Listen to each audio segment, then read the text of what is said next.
Good evening, everyone. Hello. I call the Tuesday, March 5th, 2024 Peninsula School District Board of Directors meeting to order.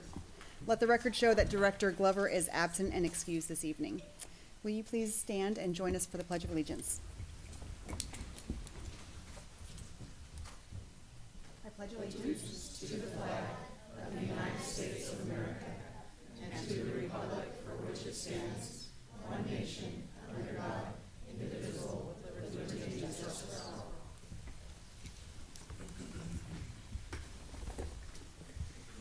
Is there any discussion about the agenda prior to the vote? Is there a motion to approve the agenda? I move to approve the agenda. Is there a second? Second. It's been moved by Jennifer and seconded by Chuck to approve the agenda. All in favor say aye. Aye. Any opposed? The motion is carried. The agenda is approved.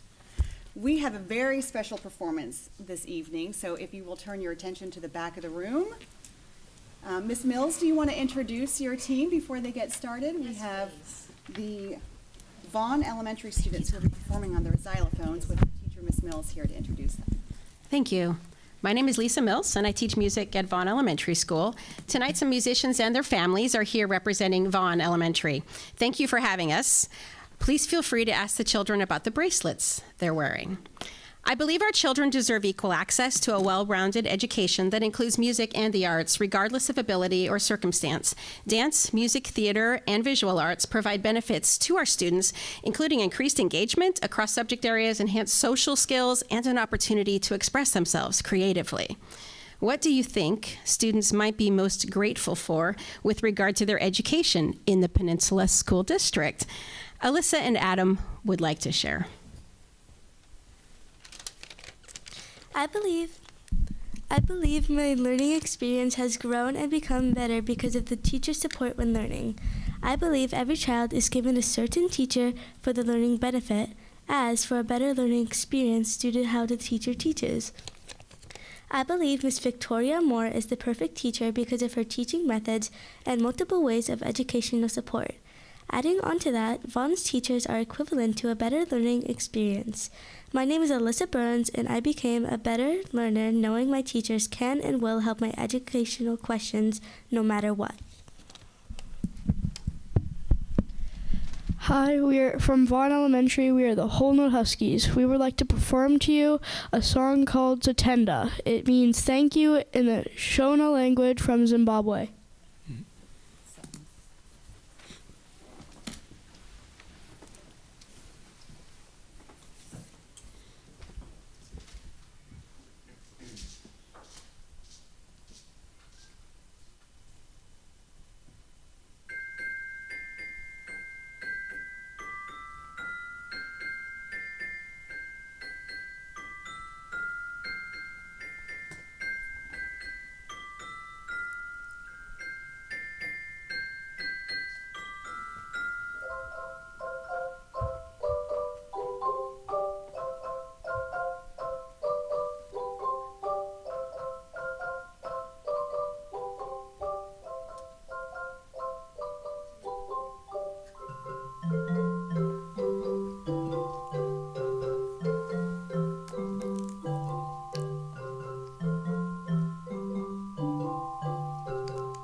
Would you guys, I'm sure we have some questions for you. We'd love to hear a little bit more about how you're learning and how you practice. Would you feel comfortable coming up to the mic and taking some questions?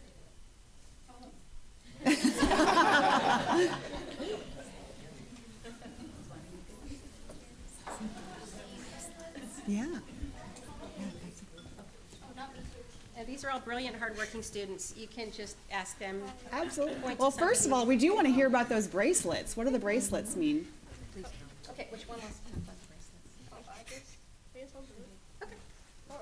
So the bracelets that we wear represent the month of belonging we're having. Yeah. The first month was about us, and then the second month was about others, and then the third month was about like all of us at the school. And so each month we got a new bracelet. Outstanding. So you said belonging? Yeah. Representing belonging to yourselves and each Yeah. other? Oh my gosh, that's awesome. Adam, did you And now, want is that just in music class, or is that something your whole school is doing? The whole school. Oh, fantastic. Do you have any more questions about the bracelets or?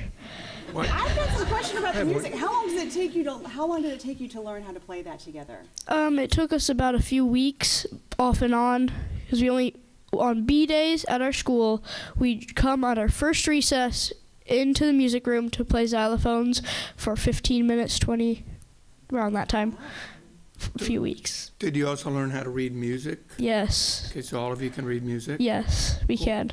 Cool. Was that just this year or the year before? We've learned it from, I think, third grade? Yeah, about third grade up to fifth grade. Yeah. So I know there's a lot of studies that show that students that can read music benefit from math and other subjects. How do you see reading music benefiting you in school? Well, when you look at music and then you have the ability to memorize where it is, it can help you focus, and then when you see something, no, wait, I have to do this to do this. Because when you look at music, you read it, you figure out where the notes are, and it has a really good ability to help build on your recognizing. Okay, thank you. I see a high school band teacher in the back of the classroom here who is just waiting for the next couple of years. Okay, cool. Any other? What grades are you guys? You're not all the same grade, right? Fifth. Yeah, we're all fifth grade. All fifth You're all grade. fifth grade? Yeah. Are you going to keep playing music when middle school? Show of hands, music in middle school? Good. Do any of you play another instrument already? Yeah. What do you play? The fourth grade and fifth grade classes, we are practicing playing the recorder for this assembly that we're going to be having in April. Isn't that it? Yeah. What about piano or guitar? Anyone playing the piano or guitar? Oh, so, okay, good, Excellent. cool. I think Superintendent Burr has questions. So I want to thank you guys so much. I had such a good time when I came out during the month of belonging and had an opportunity to read to the school, so that was really great. One thing I'm really impressed with is your ability to, you seem like a team, right? Because you're playing together. Can you talk about maybe how you rely on each other, and do you feel kind of like a team? I'd love to hear about that. You look like you've got something behind you. Okay, we kind of rely on each other because when we play the xylophone, sometimes you kind of listen for the person to cue because sometimes they might get louder. And Mrs. Mills, our awesome music teacher, when we were on our fourth measure, she'd make the shaker louder, so we knew it was our fourth measure. Nice, you know our secrets. I have a question. Aren't you guys, isn't it true you guys are all in choir as well? Yeah. Every single one of you? Yeah. Yeah. What kind of commitment is like that for you guys weekly as far as practicing? Usually we don't have recess for 2 days because our B days, one recess is Whole Note Huskies and our second recess is choir. That's a good point, Mrs. Nichols. Thank you. They do this during their recess time. Well, the practice shows, okay?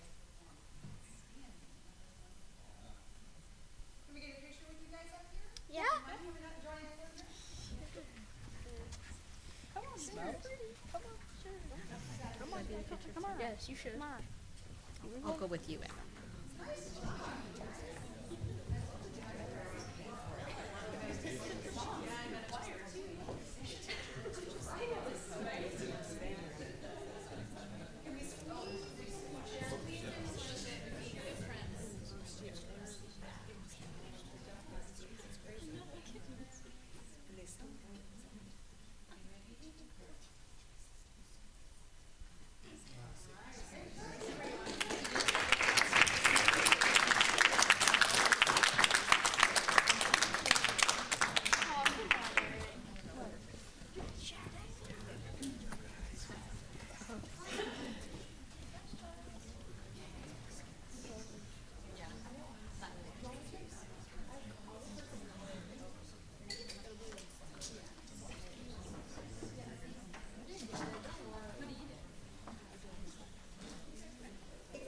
Okay, we are going to roll on to comments from the community, item 5.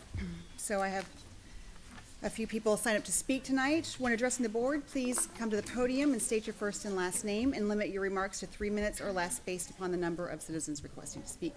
Additional time may be granted as a reasonable accommodation for a disability or language interpretation. This evening, our first speaker is Aria Messer.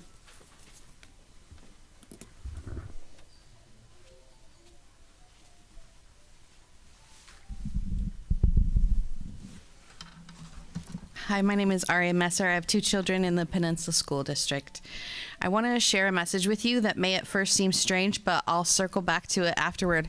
And for the students that are here, it's about to get cringe, so just plug your ears. I know we want the PSD to be the GOAT, but the vibe check can be high-key off the game, cap. It's sus to pull up and want to learn, but take a total rashing. That ain't it. And if you try to clap back, you get put on blast, making everyone big mad. It's so extra, the way some act like the Rizzard, thinking they're the dub, when really it's like hop off. It lives rent-free how many kids are taking the L instead of being gassed up. We need a real one to totally slap on behalf of students, period. All facts, no printer. We could be bussing for real to CEO, but sometimes it's like, take several seats. Don't we want to hit different? Don't we want school to hit different? Okay, so did you catch the meaning of any of that? I don't know if you're aware that Gen Z is a second language, and having a teenager is expanding my fluency. I don't know how I did, guys. Mad skills, great. So my point is that I think it's important to know and understand what the students need by understanding where they're at culturally and understanding the way they communicate. And what I'm asking and hoping is that when implementing policy or new programs that are meant to help students in difficult challenges, especially socially, to please ask a diverse collective of students to weigh in on what's needed within the school they attend. And I'm not saying let's let our kids decide what to do. What I'm saying is let's make decisions that include what we are hearing from a diverse group of kids that we're asking input from, so that all kids are represented and they can voice their needs and the needs that they're seeing with their peers. I had a really cool conversation today with Erica Nemechek, who is my son's school's counselor, and I love what they're implementing there with a new curriculum that Carol Rivera introduced called Generation Wellness, and I'm really excited to see how that might help the kids proceed with more regulation and ability to process big things with more help.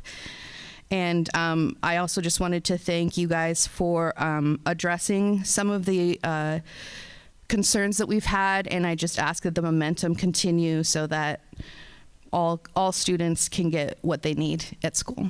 Thanks. Our next speaker is Andrew Brereton, I'm sorry. It's a hard one. Hello, my name is Andrew Brereton. I have a son in this district. We are longtime Gig Harbor residents. My son is the 3rd generation on my side of the family and 4th generation on my wife's side going to this school district. Being longtime residents of Gig Harbor, we know and hear from so many people, friends, family, district employees, ex-district employees, and parents. I hate to say that what I've seen and heard is not a positive thing. I have heard many parents express their concerns here and in town with a lack of response and bullying instances. What you have heard from the people brave enough to stand in front of you isn't a fraction of what is actually happening. But I hate to say that the lack of response from district employees doesn't stop at just bullying. It extends to a lack of care by senior district staff to support school employees to do what's right for the kids. I have been told personally by district staff that learning environment doesn't matter, end quote, and that the school sets, by their definition, bare minimum goals. At least they spoke the true words of what we have seen senior district staff execute. The district has so many caring, dedicated school building level employees like teachers across the district who bring up concerns about students to their superiors but are not getting the support they need. They are openly being told by senior district staff to violate students' legal protections but are too afraid to blow the whistle. You hear these horrible stories from parents standing in front of you, then I'm sure you go back to the senior staff and they downplay it, give you some warm and fuzzy, and that they're doing something about it like it's no big deal. But the things that have been done to us that we have heard are a big deal and deserve public explanation and investigation. This district preys on the parents that can't afford to pursue legal action on the district, and that the district would rather spend their money on lawyers and court costs than give the students what they need. I know some of you have kids, and I'm sure they're getting taken care of, so you don't receive the real experience of a family in the district. I'm sure it would truly be investigated if your child was assaulted, and you would never be told that your child's learning environment doesn't matter. Nothing will change if you don't change the corrupt, lawless, careless culture of the senior district staff. A parent or staff member shouldn't have to sue to force the district to follow the law. Thank you. Next, we have Mr. Mark Nance.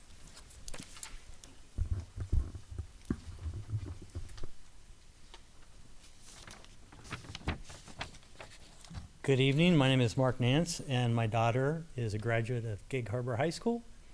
I wanted to talk tonight about the Parents' Right Initiative I-2081, which I understand, if I understand the process correctly, has passed out of legislature and is looking to become state law. I think this is a great move forward, and here's the things I like about this new law.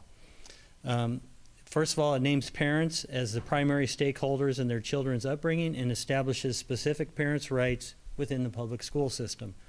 Among those listed are the right to review medical records and health records, the right to receive prior notification when non-emergency medical services are being offered to their child, the right to receive reassurance that the child's public school will not discriminate against the child, the right to receive notification if a child is removed from the public school campus without parental permission, and for parents to receive notification and opt their children out of activities that include questions about controversial and objectionable material.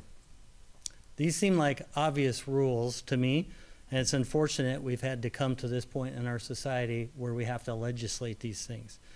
I'm proud that this board already supports parents' rights and encourage you to keep it up, and thank you for your service. Thank you. Item 6 on our agenda this evening is the consent agenda. Is there any discussion prior to the vote? Is there a motion to approve the consent agenda? I move we approve the consent agenda. Is there a second? I'll second. It's been moved by David and seconded by Jennifer to approve the consent agenda. All in favor, say aye. Aye. Any opposed? Motion is carried and the consent agenda has been approved. Our first report this evening, we're gonna bounce around because I know we have students in the classroom or in the room this evening, so to get you out of here earlier so you can do your homework, we're going to do item 7.2 first, the winter sports recap from Gig Harbor High School. So if our athletic director, Blair Sook, would come to the podium. Looks like you brought some students with you. We'd love to hear what you've been up to. Can we grab this so that we're more casual? Hi, I'm Blair Sook. I'm the athletic director at Gig Harbor High School, and I have some amazing student athletes with me to present about our winter sports season. No, the clicker was here. Sorry about that.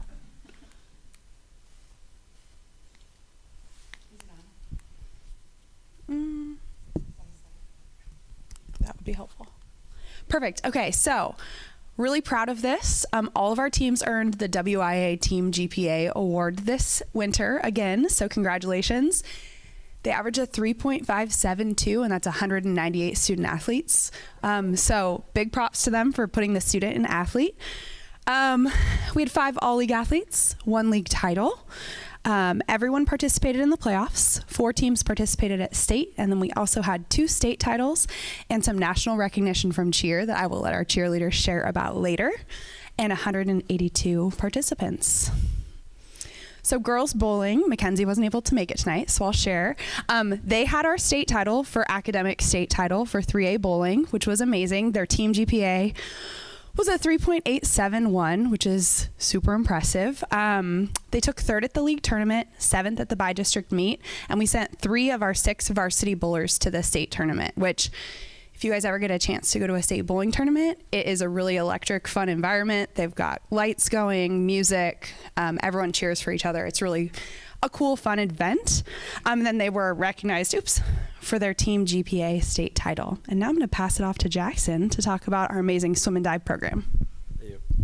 Hi, I'm Jackson. I'm a 2-year captain for boys swim and dive. This year we had a team GPA of 3.5, which is pretty good, better than last year. So I'm excited to say that. We continued our streak of being the SSC League champions. We've held this title for a lot of years. I don't know how many, but several. Yeah, it's not on here, but we also kept the Swim Invitational trophy, which was nice. A nice plus, big morale boost.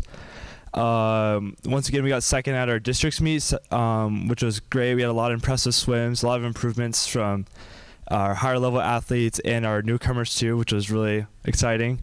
One of the largest teams to make it past leagues this year, so that was cool. We got 6th place at state, and we got the highest number of points that we've gone, I think, ever. So that was pretty cool. Definitely a highlight of my past 4 years on this team. For our podium finishes, Max Ferry got 2nd place in diving, and Riley Savage got 6th place in diving. Grant Houston was the state champion in 200-yard freestyle and the 100-yard freestyle. Travis Scott got 8th place in the 200 freestyle, and our 400 freestyle relay got 5th place, and we had 33 people on the team. And boys swim at the 3A level, I'm just going to say, the talent is ridiculous. So for them to finish in 6th place is basically like winning state. Yeah. It's a really amazing competitive field, so big congrats to you guys. All right, boys basketball, I'm going to let Finley's representing boys basketball. I'm Finley. I'm here to represent the boys basketball as well. They had a team GPA of 3.314. They did really good this season. They finished 3rd in the SSC conference, and they placed 8th at the bi-district tournament. For the all-league teams, we have Luke Allison for the first team and Michael Massini for the second team all-league, and Cole Brown was an honorable mention as well. We had 34 boys participants, and yeah. They had a great season. All right, wrestling. Present on this one. We have a lot of multi-sport athletes, so a lot of our student athletes that we're going to present are still at practice tonight, so I apologize for that.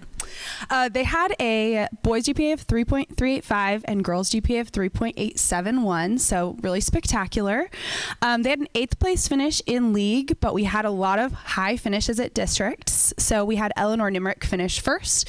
She also won the braided 64 tournament at Kelso High School, which is the largest women's wrestling tournament in the nation. So that was really cool for her. And then we had Jack Greer, Jonah Edmond, and Leah McDermott finish on to the state tournament. And then Eleanor also took 6th place at our state tournament this year. We had 32 participants, and I don't know if any of you have been to the state wrestling tournament. You've been? Oh, perfect. So it's a really awesome event. If anyone's ever interested, you need to park at the Tacoma Dome at about 6 in the morning. Otherwise, you will not get parking. But it's a really cool event. They have so many mats going. You can watch everyone from, 2B girls to 4A boys and everyone in between. It's an electric environment. So I encourage you to stop by really early in the morning and stay all day and watch because it's awesome. All right, you're fit. For girls basketball, we had a team GPA of 3.5. which is pretty good. And for our league finish, we tied for 3rd place in the SSC and then took the 4th seed to districts. In districts, we finished in 9th place. And for our all league teams, for first team, we have our senior Taylor Schwab. And for our second team, we have our freshman Willow Benici. And we had 25 participants. And my favorite memory from this past season was when we went to San Diego and all got to be together and watch movies in our hotel room. Hey board, hey everybody. I'm Lola Hawkins. I'm presenting about unified basketball. So as you can see, this is our awesome unified basketball team. Gig Harbor High School's unified basketball team recently wrapped up an impressive season, finishing with a perfect 6-0 record. Yes, unified basketball. The team's success was a result of a blend of high-scoring plays and exceptional defensive, what is that word? Prowess, showcasing the players' dedication and teamwork on the court. Beyond the wins and losses, Gig Harbor High School's unified basketball team became ambassadors for the true essence of sportsmanship and collaboration. By setting an example of inclusivity and fostering a sense of community, the team not only excelled on the court, but also left a lasting impact on the school and its surrounding community. Literally, all these girls, all these guys, besties. 10 out of 10 team right here. Yeah, they like all hang out and eat lunch together every day, so it's really amazing. And we're going to be doing some track relays at the state championship meet this spring, so that's going to be really fun to look out for. Oh, I'm back. You're back. Lola Hawkins again. Our team GPA was 3.544, super awesome. Our state finish this year was 2nd place following our 1st place finish last year. This year was our team's first year going to nationals in California, so that was super duper awesome. Our fight song placed 3rd in the nation. Our situational sideline cheer placed 7th. Our crowd leader tied for 8th. Our band chant placed 9th, and we had 18 participants on our team. And as you can see right here, this is one of my favorite memories. When you go to an NCAA, UCA, USA cheer camp, every cheerleader has to go to cheer camp before you do your cheer season. And these companies will let you try out and name All-American cheerleaders. About 12% of the nation's cheerleaders become All-Americans, and we had 2 on our team this year, me and McKenna, and then these other girls got nominated as well, and because of that, we got to perform at the Pearl Harbor Memorial Day Parade in Honolulu, Hawaii this year. So super duper awesome, definitely my favorite memory. All right, well, thank you so much for having us. It's really fun to share about these guys' awesome accomplishments and let them kind of share their favorite memories, which are usually things that aren't even on the court or the fields. So thank you guys so much, and thank you guys for your support of athletics. Can I ask a question? Of course. Like for the swim and dive for state, yeah, they did really well there. How many teams do they compete against at the state level? And well, anyone can qualify as an individual. So it kind of is just a composite of their scores. Yeah. Puts you on the podium. But I mean, you got state finished 6th place. How many people did they compete? This year there were like 30 something. Yeah. Okay. On the So podium finishing finishes, second in top state is 8. pretty impressive. Yeah. Top 8 go to the podium. Yeah. But every single swimmer, even if you're an individual, you're getting points towards your school event. Yeah. So if you have really exceptional swimmers and maybe only have 2 or 3 guys there as your team, you could still finish on the podium theoretically if you're like Right. amazing. You're still Yeah. competing against 30 people. Correct. For cheer, for the national competition, how many teams did they compete against? So before you go to nationals, you have to go to a national qualifier, and that was virtual, and you send in your video, your tryout video with your team, and at that point you're competing against like dozens and dozens of teams all over the country. So we first made it through the virtual qualifier, and then once we got to nationals, we were competing with about 18 teams in each category. Okay. And how intense is nationals? It's crazy. Spotlight on your face, you're like on a stage. It literally like shocked us the first time. Like we never experienced that. And you got 3rd in your first event. Yeah, they're pretty amazing. You don't And seem Lola like won't were tell you worried about it at all. they missed a state title by like 0.2 points. Okay. Yeah. 0.2. And for 3rd, we were 3rd place, and then 1st and 2nd were tied, and we were 0.2 away from tying for 1st. Wow. Yeah, they're spectacular. I do have one question that maybe you can answer. Why in the fight song category do you not dance or cheer to the Gig Harbor fight? Oh, you can, yeah. Great question. Yeah, go ahead. So our fight song that we do, microphone? Okay. I know it's a struggle. I know. So our fight song is the same as On Wisconsin, like Wisconsin uses on Gig Harbor. And that's a super duper common fight song. So like a ton of teams use it.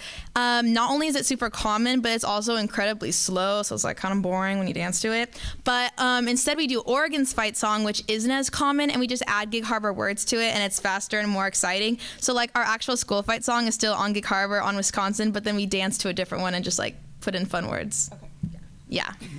It's more the dance category. They have their fight song dance with our fight song Yes. games. Yeah, we know that one. Last question for me is how many of our seniors in the winters that are competing in winter sports and even cheer have moved on or are going to be moving on to college sports? I want to say between fall and winter right now, we're at like 17 that have signed. Good. But I know that we have some more kind of rolling through right now.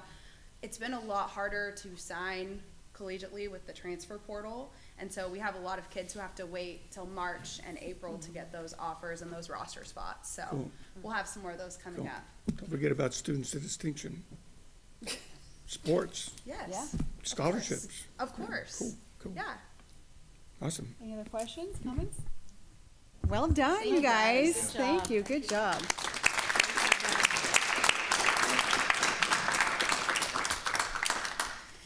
Well, as I realize, I might have just flubbed that up anyway because I assumed all the students were here for sports. So I am sorry that I bumped you guys because we have students presenting in the next category anyway. But so going back to 7.1, we have our arts audit update. So John Yelleys is going to come up and kick it off, and it looks like we have Dr. Linda Miller with us and maybe a few other guests. Yeah, good evening, Board of Directors and Superintendent Barr. Thank you for your time this evening. I am here with Dr. Linda Miller from PLU to present today. Last year in June, she provided a very comprehensive arts audit, so we're here to provide some updates around that. But before we do that, I would like to invite Megan Hilborn and Eric Swanson, band directors from Gig Harbor High School and Peninsula High School, up to continue the theme of student recognitions and achievements and talk to us a little bit about some recent awards this winter. So I will turn it over to them.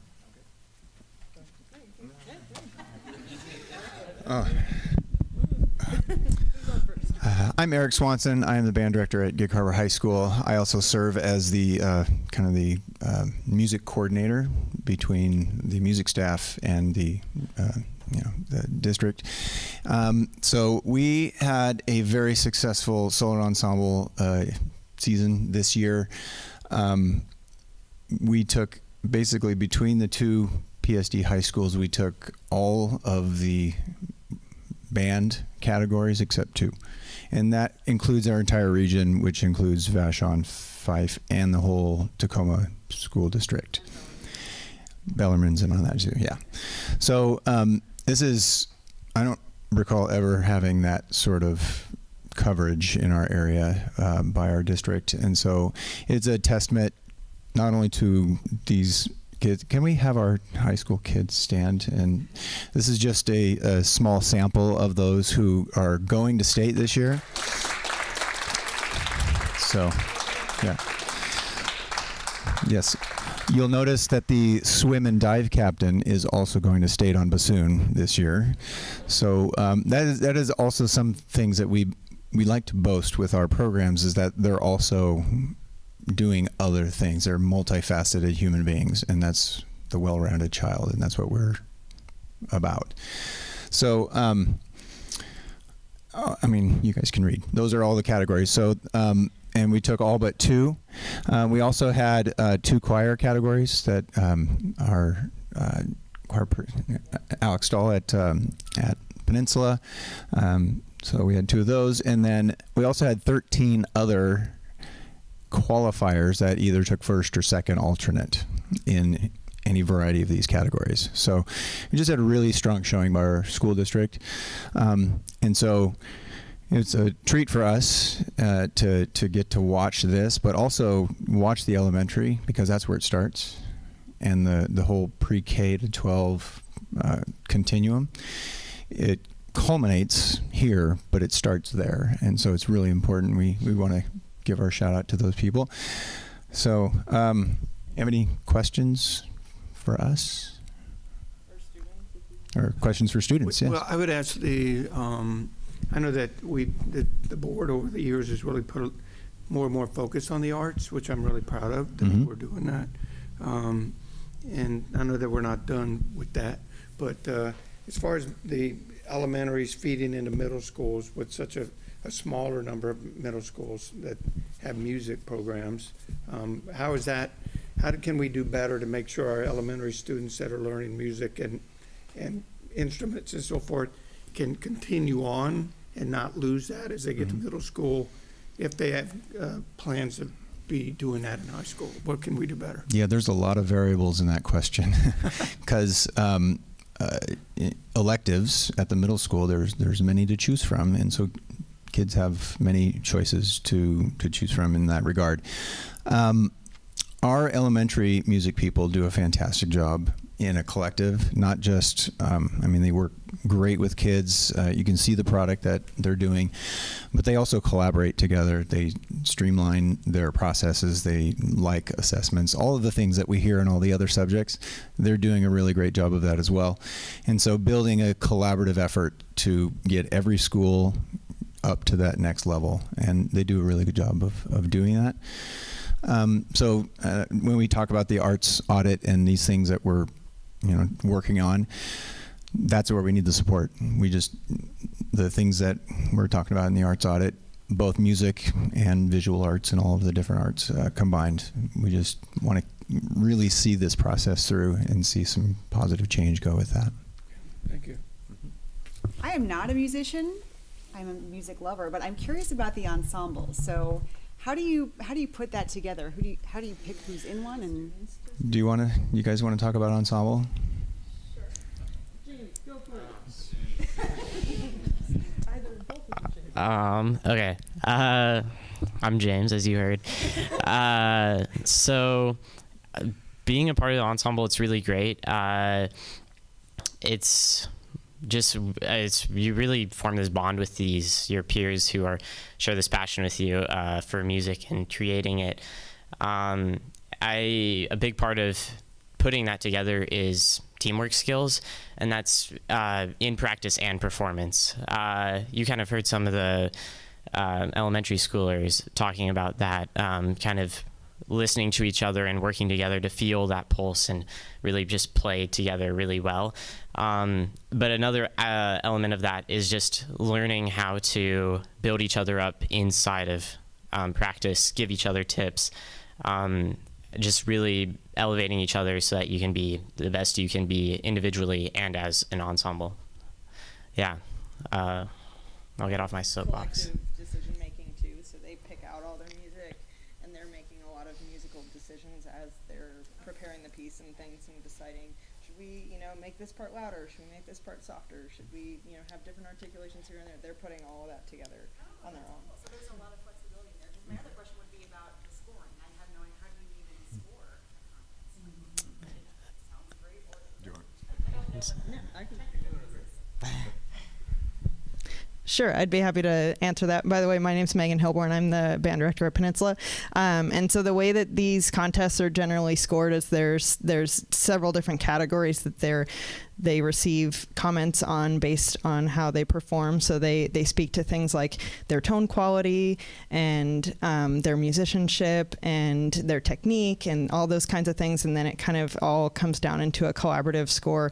In our world, a 1 is actually a top score, so that's a superior score, and so that's the top score that they can get, and you have to get a 1 to be able to qualify to go on to state, and then 2 and 3 and so forth. But the adjudicator just speaks to all of those different elements of their performance and then gives them an overall score from there.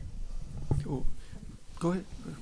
So we often talk about athletes moving on to college, but I was up at a gymnastics showcase at UW on Sunday, and probably the thing that the gymnasts are amazing, but the band was amazing too. So how many of you all are planning maybe after high school, what are your plans to continue with music?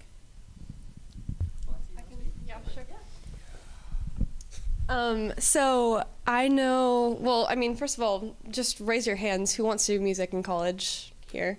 Yeah, so all of us.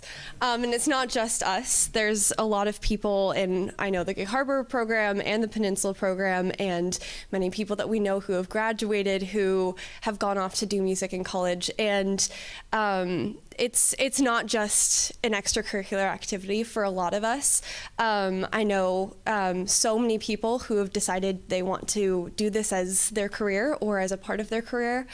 And that starts in the band program. I mean, many of us do things outside of just band, and solo and ensemble is a completely separate thing where we're putting these ensembles together on our own time with our own creative decisions, and our solos are the same thing. But the band program is what starts all of this. And so I know for me personally, I know so many people who have graduated and are in college doing music in top music schools right now who I met through our band program, and that cycle continues, and that starts with creating that environment in the band program. But yeah, so a large majority of the people in our band programs end up making it to top music schools, doing music in college, either as their career or just as something extra. So I get a question. All four of my kids were lucky enough to learn to read music, play musical instruments when they were young. And one of my sons started with the oboe, which is really challenging. Any of y'all play the oboe? Yes, really, I play the oboe. Really challenging. And then he progressed to play the oboe, saxophone, and the piano. So question for how many of you can play multiple instruments? So, okay. Besides, what do you play? What do you play? I play clarinet, drums, and that's the main ones. And oh, come on. Oh, no. Yeah. Keep going. Guitar, violin. Yeah. Wow. Really? Yeah. Okay. And are you going to pursue music? I know you're going to play music in college, but do you pursue a career in music? I'm planning to study music performance and then music education. Oh, cool. But what's your goal in life? Music related? Yeah, to be a college professor somewhere and then play in some professional symphony. Okay, cool. Wow, cool. Awesome.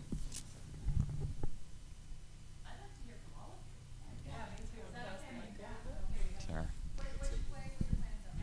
I am a senior. I play the flute, and I'm planning to attend college and pursue a performance major in flute. My name's Taylor, by the way. Yeah, in flute. Oh, yeah, I guess you can go first. We'll pass it on. My name is Alexa. I play the oboe as my main instrument, and my goal is to do a double major in college, but I want to major in music performance, and then hopefully also somewhere in psychology or cognitive science. Yeah. And ideally, I'd like to end up playing in a major symphony would be the goal. I'm Jackson. I play the bassoon. I'm not planning on majoring or anything in music, but I do want to continue playing in an orchestra and studying the bassoon individually in college. And I think when you graduate and you get a job, it's a great way to be engaged with your community. But I want to play sports instead in college, so I'm probably going to do that. And I want to be a water polo coach, so it's not really music related. So.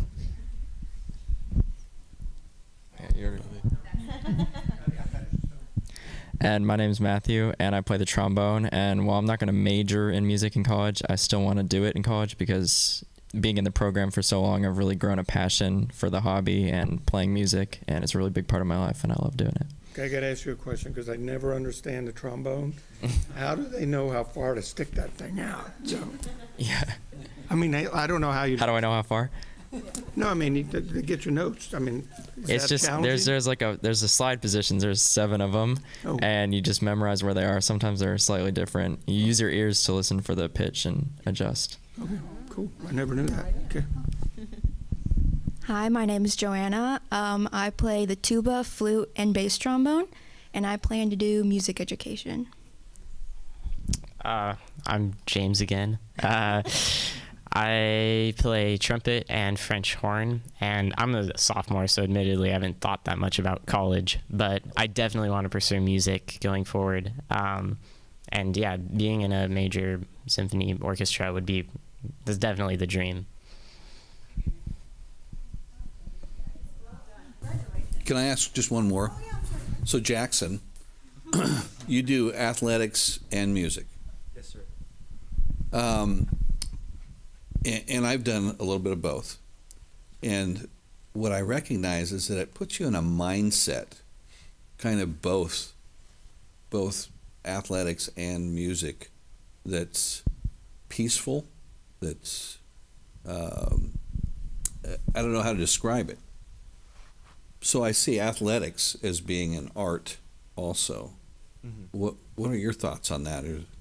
Well, I actually wrote my college essay on connecting the different worlds between music and sports, right? There's a lot of parallels that not many people see between the two, but I mean, same way in band and in my sport, water polo, everyone has individual roles and they all kind of come together to create something really cohesive.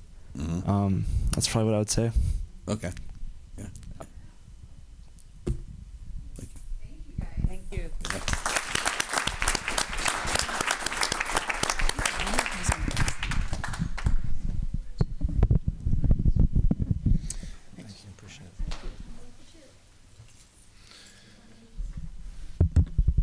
Okay.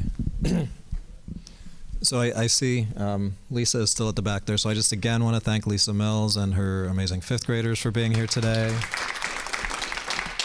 It's a wonderful way to start a board meeting, and thanks to Eric and Megan for their time, and to all our students. We have some incredibly talented staff and students in Peninsula, and a lot to be proud of. So with that, we will jump into our brief presentation.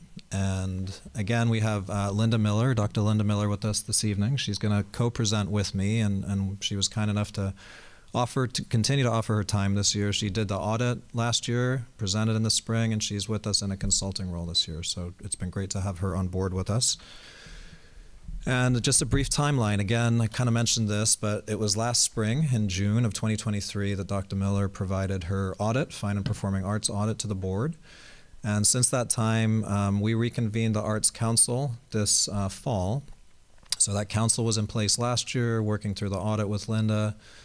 We reconvened in September, had our first meeting in October, and have been meeting on a monthly basis over the course of this school year, and really processing the audit, processing the report, and making some plans in terms of what we're going to tackle in the 23-24 school year, and then doing some long-term planning also.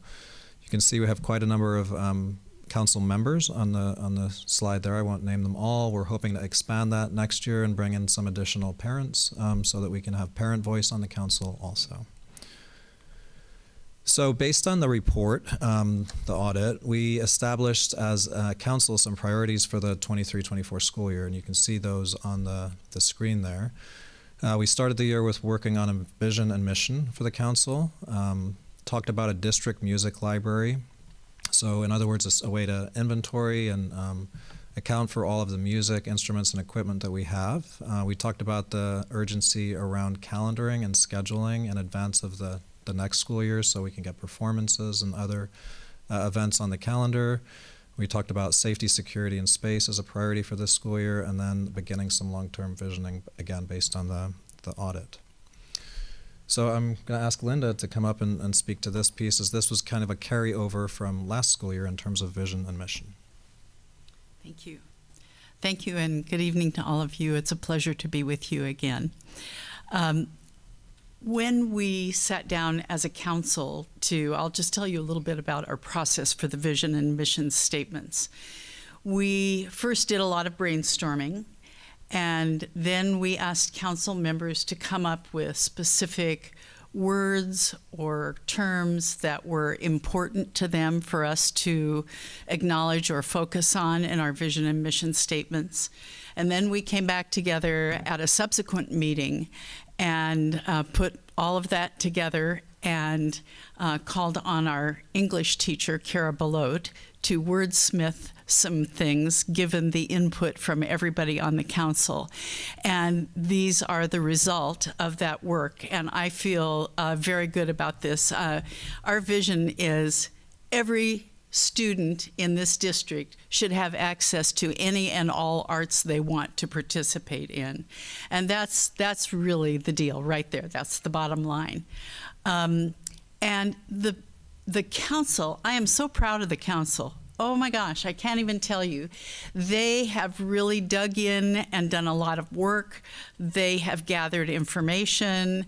They have given lots of input on issues and things that have arisen that we wanted out of the audit that we wanted to address. And I think one of the biggest contributions they have made at this point is that they are wonderful facilitators of communication.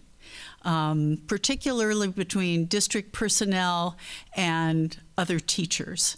And so they take messages and requests and things back to their buildings and the people that they're representing on the council and bring us back valuable data to do our work. And it's really been a pleasure to work with them, and I just appreciate it. And they volunteer their time. This is not a stipended position. They volunteer because they have a real passion for the arts.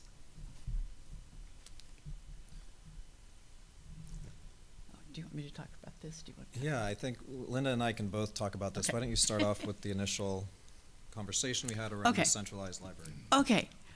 One of the things we recognized this year is that this was not a year to spend tons of money on big ticket items. And so we said, where would be a reasonable place to start where that's not necessary? And one of the things that you recognize when there's a shortage of extra cash is that it's hard for teachers to buy supplies that they need, and in this case, for music teachers to buy music. And if you consider that they have to buy a copy for each student in their ensemble, and that they probably do on each concert somewhere between 3 and 5 pieces of music, suddenly those numbers, and then you multiply that by the number of schools, that's a lot. So we said, how can we make a way for people to access all the music that's in the district and share with each other? At first, we discussed the possibility of a physical location to just put all the music. So John and I did some touring and looked to see if there was such a spot, and we did not find one. I'm sure that's no surprise to you.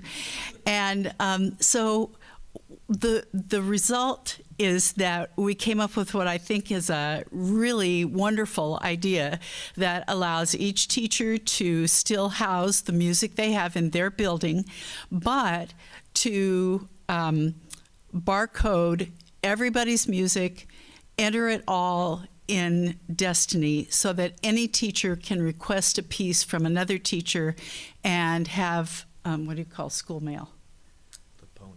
The pony deliver it to the requesting teacher. And I think this is going to really serve the district well. Does that mean there's never a need for new music? No, it doesn't.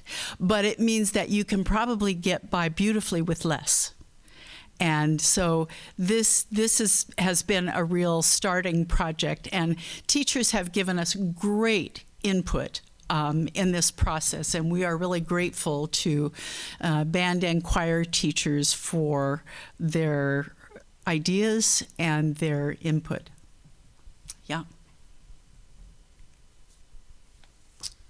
Okay, so calendars and scheduling. One of the things that was identified in the audit was the need to really develop a system around calendaring events for the following school year. So that's been conversations we've been having as a council, and again, developing that practice and system every spring where we get together, establish a timeline, really look at calendars and start projecting ahead for the following school year. So we've set aside some time this April, some release time for teachers to get together, really look at the calendar, plan for the following school year, and then go back to buildings and work with building leadership teams at the respective schools to really say, this is when we would like these performances or these events to occur. So that'll happen this spring. We'll do that on an annual basis, so there is a system in place that occurs every year. And of course, there's navigating around athletics, other school events, and all the things that occur in terms of performances and events over the course of the school year. So that's one of those foundational things that hasn't been in place previously that we will have in place this year and beyond. Of course. I think one of the challenging things when you're in a district is to find out what's going on. So, John, you and I just had a conversation about a play and making sure that it gets on calendars so that we can be present. Was there a discussion about how to make that a little bit more visible? Because if you're not connected to like one school, then it's hard to see the big picture. So I would be curious about any solutions. The conversation that we had really was around the use of Tandem. So we have Tandem, that is our district calendar where we should be able to go and look at that calendar for the entire school year and see what's happening at every building across the district, whether it's athletics or plays or concerts. So we have a system like that in place, and I think we need to tighten up use of that system. I don't know that there's the need to create a whole new system, but just as you and I discussed, some things are not always on the Tandem calendar that would be helpful to be on there. So I think that is one thing in terms of systems, making sure that every school is putting those events on that calendar so that if I take a look at it as a parent or community member or staff member, I can see, oh, Goodman Middle School, this Friday, there's a play at 6:30 p.m. So I think more succinct use of that calendar, yep. Safety and security, so Linda, we can maybe both speak to this. Again, we've been on several field trips around the school district based on Linda's report. Looked at a variety of different schools and facilities, and after Linda and I visited those, where she really highlighted items that were in the report, Patrick and I have gone out and looked at those same facilities and identified those same issues from the report, and we're kind of at this stage now where Patrick and I have done that, and we have meetings on the calendar with the school staff to have further conversation around whether it's something in the auditorium at Peninsula High School or in a music room at one of our middle schools, what we can do to help improve, whether it's safety, security, or in some place just space and storage space in some of our buildings. So I'll let Linda chime in if she would. Okay. In particular, we are working hard on appropriate instrument storage. That was one of the real concerns in the audit. And so in all of the secondary schools, that's a really big area of attention for us, for the council. And I think there's been some good progress made. Do we have a way to go yet? Yes, we do. But now we're actually looking at solutions. So we've identified the specifics of the issues and are really moving forward to address some of those things. I feel really good about that because you may remember that I said my first concern is student safety. And so these are things that I'm really glad we can confidently say are being addressed. And some of these things require budget, so my process has been in working with the Arts Council to take any recommendations back to Cabinet. We have further discussion, and then if there is a need for budget allocation, we go through the appropriate avenues to find solutions for some of these issues. So future long-term planning, what we've talked about so far are really some core foundational things that needed immediate attention this school year, so kind of the nuts and bolts. But for the longer term planning, Linda and I can both talk a little bit about this. One of the things on our upcoming agendas is really developing, based on the report, that 5-year plan that includes addressing ongoing budgets for instrument repair, replacement of instruments, increasing offerings and opportunities that I think maybe David you were alluding to throughout our K-12 system for students. Looking at spaces again, equipment, increased and expanded offerings, really defining what does district office support and sponsorship of the arts look like, because we haven't had that in a consistent way over the years. So again, it's developing that system so that regardless of who's in the seat at a district office, there's a defined role to support the fine and performing arts. And then thinking of spaces and as we think of long-term facilities planning, what does that look like for fine and performing arts in Peninsula School District as we move forward? So I think if we could talk a little bit, Linda, about kind of that K-12 continuum and that graduated programs, K-12, that would be great. So you heard the high school teachers talk about how important it was to have programs beginning at the elementary level and carrying through all the way K-12. And this is one of the things we have been looking at. So, for example, we have been looking at possibilities for beginning band programs, choir programs, orchestra programs in the 5th grade elementary classes. And so that they have an opportunity, because one of the things that happens is that kids go to junior high, if they've never been in band, they don't know what that's about, they don't know what you have to do, they don't know how to begin. And if they have been exposed in elementary school, then they have a pretty good idea whether they want to do it again or whether they want to do something else and that kind of thing. And having that foundational preparation at the elementary level makes all the difference in the middle schools, which in turn makes a difference to the high school teachers because they know they are going to be getting students who have more skill, more experience, and can really attain an even higher level of performance. And so this is, we've been gathering data from other school districts about how they structure their 5th grade music programs. And we're going to be working on this with the council in the near future. And then we will be proposing some particular format of how this might look in our 5-year plan. Okay, and that's all we have. It's the work that we have been engaged in over the last 6 months. We were just saying it feels like much longer than that, but any questions that you have for Linda or myself? Chuck can go last, he's on the council. Go ahead.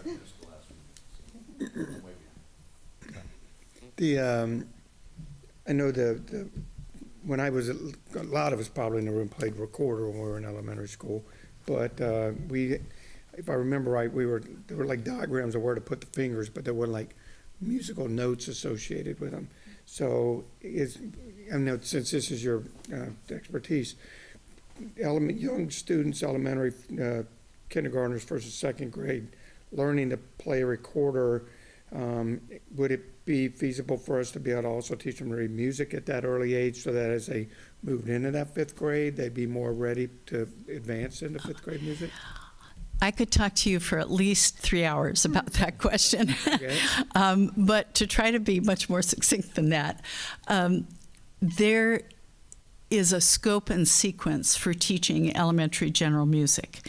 And there are some slight variations, but in general, kindergarten, 1st grade, we're learning steady beat and we're learning soul me songs. And that's what we do. We're developing our ear and we're developing internal pulse.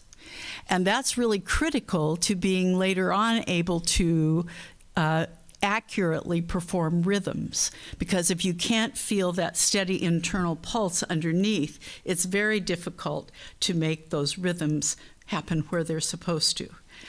In terms of reading music, we generally use heartbeats with kindergartners. And we graduate to quarter notes and quarter rests with 1st graders. And we have a whole graduated, that's what that scope and sequence is, a whole graduated plan for when they learn certain things. I would not give a kindergartner a recorder because they don't have the fine motor skills yet to be able to play a recorder. Personally, in my own general music years, I liked to start recorder in 4th grade because those skills were very well developed and their hands were big enough that they could easily cover the holes on the recorder. That's the other problem with the really young ones. Their hands are tiny and they can't reach all those spaces. So we do other things with them. But we're always developing musical skills and concepts all the way through from kindergarten. And they play instruments, but they play a lot of things like unpitched percussion instruments. They learn to keep steady beat on hand drums and those sorts of things that are developing those skills that they're going to use later on to do more advanced skills. Okay. And then I know that for years the board and past boards were aware that we needed funding to upgrade our safety, security, and technology, and we passed the levy to do that a while back, which was really nice. The community supported that. Is there any thought put into if we were to implement a robust arts and music plan at the elementary level and middle school, what that would cost, and would there be a benefit to attempting something like a arts levy to help fund it? Levies are not my area of expertise, so I guess the amount maybe was how much would we? An amount. Yeah. You have 10 elementary schools. That's difficult for me to guess because I would have to, define what that program was and what were the supplies, equipment, and facilities needed to implement that program, and then cost those out. And that's a big project. That's a whole other project. But it won't be cheap, but it will be a wonderful investment, because I think you heard the high school students talk about what music has been in their lives and will continue to be in their lives. And I hope some of them are auditioning at PLU, especially bassoon players. My daughter's a lute. So. Oh, awesome. Okay. And have a pool. There you go. Oh, definitely a pool. Yes. And I think I would love to have that conversation sometime and really talk about what that would look like. But I think some of that will come out of that 5-year plan that we're going to work on. And then we can talk in more detail about that. But I think we're not quite to that point yet in developing where we're going. And that will come. Okay. Okay? Yep. Can I just add to that real quick? One of the great things Linda's been able to do is really talk with a lot of other school districts that have somewhat more robust programs regionally. So part of our research is really seeing what do they do, and part of our conversation is how much does that cost too from a cost perspective. So we're gathering that information now as the Arts Council, and we'll be having those discussions and costing things out. So for example, if we wanted to look at beginning exposure to band, choir, orchestra in 5th grade, what would that cost? What districts are doing it well, and what steps do they go through to get to that stage? So, one more thing I'd like to say is I'm hoping we'll do that. At least John and I can do a little bit of visiting of other school districts too, and see those programs in action, and find out what their investment in those programs has been. It will have enormous benefits all the way through the system if it can happen. And I think it can happen. If we want to do it, we can find a way to do it. And so I really look forward to continuing that work. One of the things we have begun costing is instrument replacement and repair. And so we'll be talking with the council about that and have a proposal for a budget line for that soon, because that's if you don't do that, it catches up with you, and then pretty soon you have a real problem. And if teachers can say when they have a need and know that there is a budget they can go to and request, that's super helpful. Yeah, just a couple quick plugs. I know part of your long-range planning, particularly things around facilities and things like that. So I would hopefully, seeing as you walked around with Patrick, there's a lot of communication with the long-range facilities planning committee that's going to be formed, and I'm thinking that there should probably be an arts council rep on that committee. And I think that, because I know from past experience, there's a whole kind of prescribed matrix for evaluating facilities that OSPI has put out, the inventory and condition of the schools. And I'm pretty sure they have, and I'd love to get your take on, I think they have a lot of more detailed things on music spaces. So to make sure that they were talking that same language and not kind of creating one set of observations here and then have another committee operating over here. So I think that would be fantastic. Be able I would bet that you will have volunteers from the Arts Council to serve. Awesome. Yeah, see? No problem. No problem at all. I think that's a splendid idea, and good for you for bringing it forward, and we'll make it happen. Excellent. Yeah. Well, and then the other one's kind of around, I love hearing from all the students about, how many of them are going on and pursuing music. So kind of two things around the students is wondering if thank you for opening up the opportunity for parents to input, but particularly because I think we've heard from various parents who work with booster clubs and, have kids in the program that they want to be able to share, but also students themselves, I think, opening up some opportunities for their input would be fantastic in the fall. But the one thing I realized is, do we have a way to track when kids go off, like what their intended plans are with things like music? I guess where I'm going with it is, it makes an extremely compelling case for investment in these programs if we had data on just how many kids are going to. Yeah. The Gig Harbor High School Instagram has like all of the seniors plans. Yeah. For like the last 5 years. Does it really? Yeah. Okay. Does the council know that? No. All right. Yeah. And thank you. Yeah. Sounds like we should be. Yeah, because I think the scholarship committee, right, the scholarship foundations of both the high schools ask kind of these questions and stuff, but I'm just wondering if there's a way to all get on that same page, because I think anytime we're talking about going to our community and we're talking about funding and we're talking about the investment, if we can show that data, I think it just makes it all the more compelling. Yeah, I think that's a great idea. I don't know as a district if we have a systematic way of tracking that. We can definitely look at Instagram, but I think developing some way to do that, in addition to Instagram would be helpful information.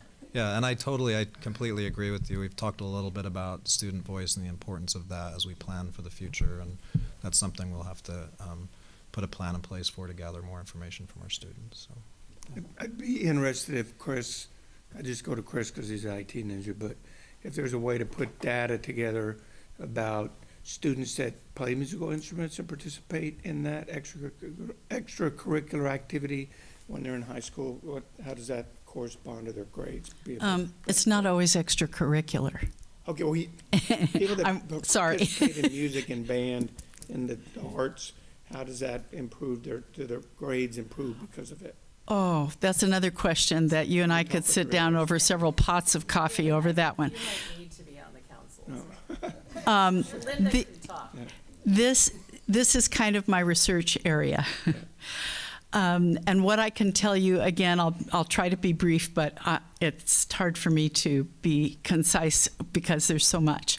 But what we know from research is that attendance goes up, graduation rates go up, discipline issues go down when kids are involved in the arts. And there is data that supports that. We also know that music is particularly good at helping kids develop executive function skills, which are important to anything they do in life. And it helps, you heard the high schoolers again talk about focus and about learning to collaborate and so many other things that happen when you are an artist. And I think I can bring you articles, I can bring you data, I can bring you, but it really is a good investment. Every school district would have probably, there's seems to be also a significant correlation in test scores even. I don't like standardized tests. I don't think they are fair to kids, but even there seems to be a correlation, and often in grades and lots of other metrics that we use in schools.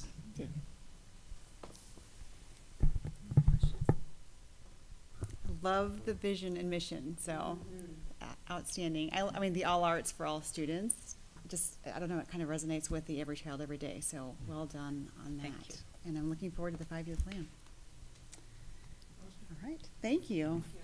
Okay. Thank you. Okay, there is no old business or new business on the agenda tonight, so item 10 is the superintendent's report. I think you have a little. Yes, change of thank plans. you. So I would like to call my 2 assistant superintendents up. We really wanted to have a conversation with the board about addressing many of the issues that we have heard over the last probably couple months in terms of student behavior and discipline and appropriate behavior, harassment, intimidation, and bullying. And I think I would like to start off my superintendent report by saying, you know, I have been in this job for, well, in education for close to 38 years.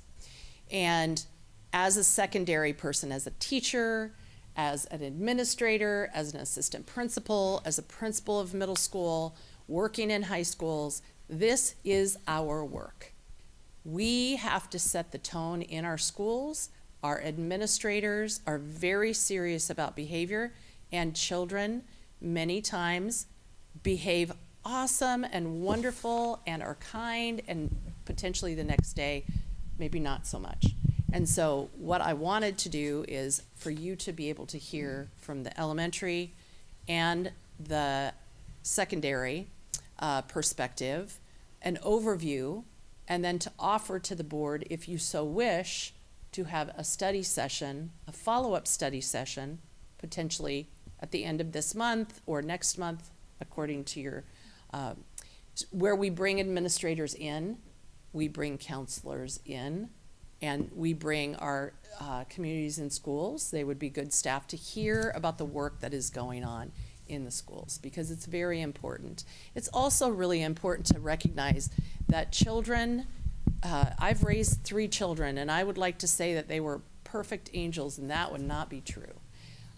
Raising children is difficult, and being a child is difficult, especially in this world. And so as we come together as partnership with our families, we know that we are in partnership.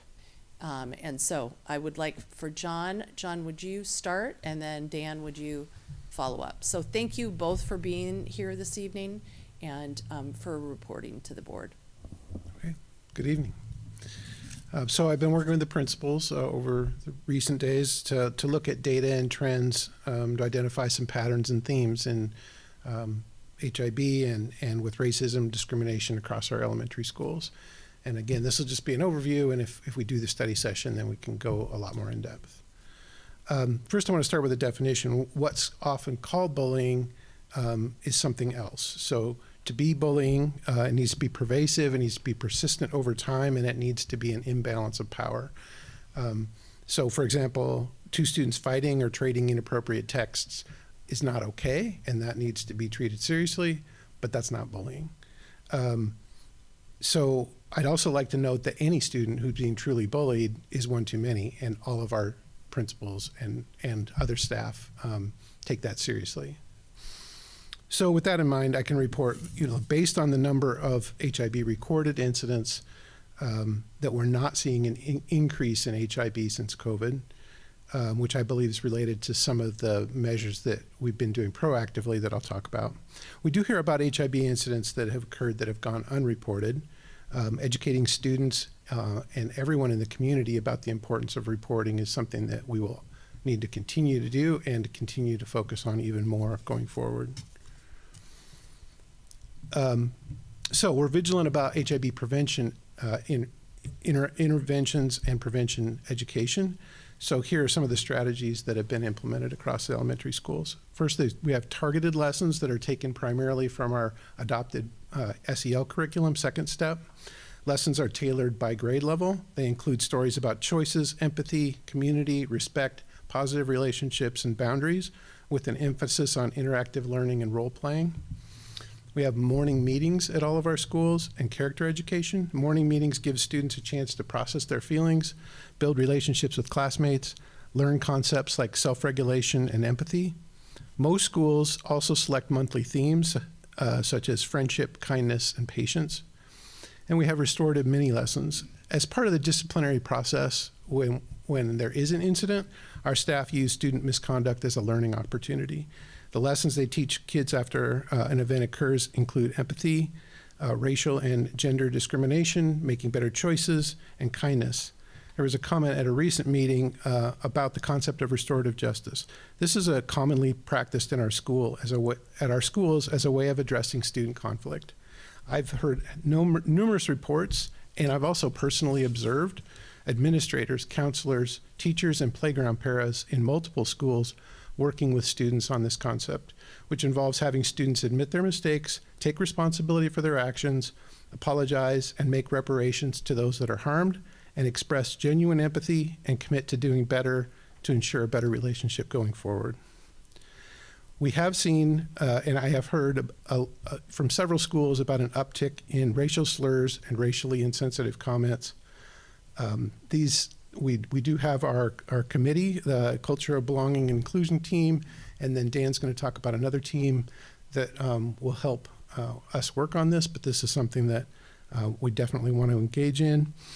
In the incidents that have occurred, there's been prompt, immediate family engagement to discuss next steps, which include discipline and education opportunities, such as restorative work, like I just talked about.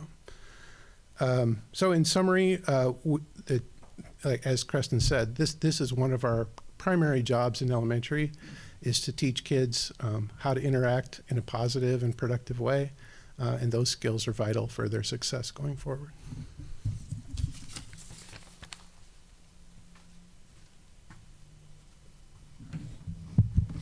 Thank you, John, and thank you, Board and Superintendent Barr, for giving us a few minutes this evening.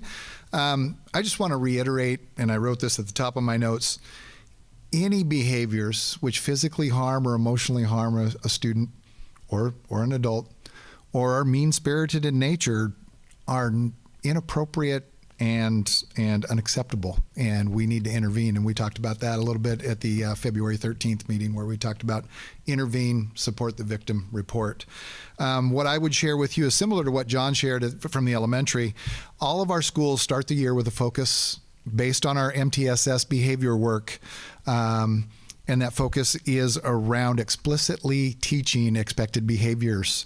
And included in those are specifically teaching around harassment, intimidation, and bullying. Those lessons and informational sessions include definitions of what HIB is, what it looks like, what it sounds like, how to report it. And again, we talked a little bit last time about the power of the bystander and not being a bystander and stepping in. Those lessons at the secondary level are conducted in some of the homeroom or advisory sessions at the high schools and middle schools. And some of our high schools and middle schools also do grade level meetings where they address those pieces as well.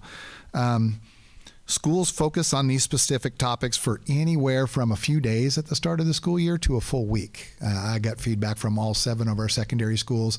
Some of them spend a full week, that first week, not every hour of the day, but throughout that entire first week, visiting and revisiting lessons around expected behaviors, including how to address harassment, intimidation, and bullying. All of those schools also indicated that they provide what I call booster shots throughout the year. Whenever we have a break and students are away from school for a while, we bring them back and we give those behavior expectations booster shots to remind them we're back in school. Here's how we behave. Those also come around if we see an uptick in specific behaviors. And many of our schools, and this is an area we're just diving into and we can continue to improve on, is our building leadership teams, which was mentioned earlier. We'd like them to regularly review discipline data. And when they, as a group, see an uptick in specific behaviors, it's time to either increase supervision around those or go back and reteach students about what we expect around those areas. Specifically relating to HIB, our PSD Student Rights and Responsibilities Handbook breaks out HIB into different areas, including bullying and intimidation, John referred to the definition around bullying and intimidation a little bit earlier. We also have discriminatory harassment noted in there, and that really is around targeted student being one of a specific group, and that could be a whole variety of things. I read from that last time at our February 13th meeting. And of course, sexual harassment falls into that category as well. I want to talk a little bit about our responses. Our responses to HIB and to any other inappropriate behaviors may include any of the following or any combination of the following. John mentioned exclusionary discipline. That would be suspension of any kind, short-term or long-term. That could also be restorative work, as referred to earlier, or there could be education modules that we provide to students. We've even had one of our middle schools last year provide modules to students out of safe schools that we do staff training on so that students could learn more about the expected behaviors. And I just want to add, it could be any of those three or any combination of those three. The degree to which the corrective measure we apply varies per situation, and those are all tools that are used. The end goal is to change the undesired behavior. And so that's the goal of that. As John mentioned, this topic, and the reason we're here is this topic of HIB has surfaced a lot recently. As a way to bring together community, students, school staff, including building and district administrators, as well as our certificated staff members and our leadership, and classified along the same line, to better understand HIB and what we can do about it and how we can address that. We are going to restand up our HIB task force. We did have an HIB task force with various constituents represented back, I want to say it was around 2011, 2012 when the legislation really came out to strengthen that. It's time for us to restore and restand up that task force. We do not have a date or a roster set yet, but the goal is by the end of this week or early next week to at least have a roster started and a date set for an initial meeting. And the last thing I would add, Creston and John both spoke to it, is I think our building administrators and others responsible for teaching and reteaching and intervening would be happy to come share specifics with you. I think I think this conversation could go on very long, but I would like to take you up on the offer to have the study session if we could be prepared to do it on March 19th as soon as possible. So to that end, I might ask to not pull together the whole team yet until we've had a chance to do that, because I think we might get some good conversation that comes out of that study session and maybe identify people who weren't on it before who would want to participate. That's my thought. We can definitely hold off until after that meeting. Yeah, and I think just listening to a lot of this, we've all kind of sat on various reviews, and one thing that always strikes me is it takes me back to military days when we would receive a lot of training on sexual harassment, intimidation, all this stuff. And it was always, having gone through a lot of that mandatory training, it's always a catch-22, right? Because it's like everything that we're talking about happens in relationship and is relational. And that you just can't fit the complexities of these type of things into a matrix and into a package delivered lesson. So all that to say, I really hope that we can have students at the heart of a lot of these conversations, because it's in those relationships that this culture really will change. Because I know, being the first one on my ship of 350 men, it wasn't this sitting around and having, classroom lectures about be nice to the girl. It was actually having relationships and getting to know one another as people that was the most important. Could I ask you both to talk about the building leadership team and the roles and the recent training, just real briefly? Yeah, I'll start. Thank you for that comment. Our building leadership teams have several designated roles within them outside of just grade level or subject area representatives.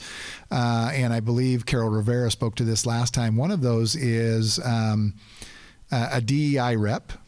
so a diversity, equity, and inclusion rep who is there, and those people have gone through the cultural training and will continue to do so, as John mentioned. And then an MTSS rep, a multi-tiered systems of support. Again, we throw that term around a lot, so we should actually spell it out for you. Our multi-tiered systems of support has really two branches, one around what we do instructionally in the classroom, and the other, which we spent a lot of time on initially, was around multi-tiered systems of support for student behaviors. And that's when we talk about starting with the explicit teaching of expected behaviors and how we respond. John, do you want to add? The third member of the BLT that has a specific role is wellness, and you've heard also multiple people talk to you about our wellness initiatives, and they all tie together. All those three roles are really important. So we feel like these were new additions in our last collective bargaining agreement as part of our building leadership team structure, and we feel like we want to keep working and get better, but we feel like that structure is a good way to get that representation and kind of tie all these pieces together. So what you will hear on the 19th then is the school leaders talking about how their BLT will be addressing their school culture and belonging data around especially supporting habits and minds of interaction and HIV prevention. And I would just say to you, I know that when the board 2021 and into 2022, when we were building out the strategic plan, the board and the superintendent were very intentional on making sure that we had one of our goals was a learning environment. And I know our senior staff, cabinet staff, school principals were very involved in developing the goal for learning environment. We will ensure an inclusive community and culture where everyone is safe, valued, respected, and finds a sense of belonging. So I find it hard to believe that our senior leaders and cabinet and principals don't believe that a learning environment is important. So I would want to make sure that we have some discussion around that at the retreat, the study session next month. Thank you. Thank you.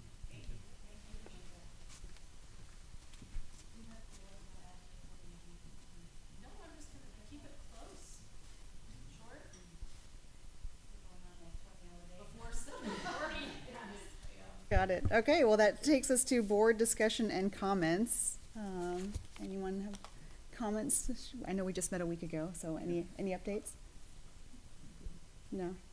I should just applaud the Arts Council and John and Linda for all you guys have done. Yeah. I have great hopes for the future of this district. I just want to say thank you. Any other comments tonight? Can I just do a quick shout out to I think it was great to start with Vaughn with our young musicians there, and that how the music was tied to that culture of belonging and all of those things, because it seems like there were at the same time. I really appreciate that we are willing to shine the light on ourselves as a district and in the pursuit of being the best and getting better and not shying away and getting defensive when it's time to have hard conversations. Opening it up to the community, standing back up the HIB task force. I think that's really commendable. At the same time, I really love, there are really great things going on around all of this at all of the schools. Starting with Vaughn, that was just a wonderful write-up in the KP News about it. We had on Monday, the special education parent group had their executive functioning meeting, which was so fantastic, and hearing about the different ways that we as people, children up to adults, learn and process and understand the world in executive functioning. We had our CTP kids have their meals for Morton on Thursday, where they had chili dinner available to everyone. We had our high school unified leadership conference, and they were out in Wenatchee, and we heard from our sports teams how that's been integrated there, which is such great success.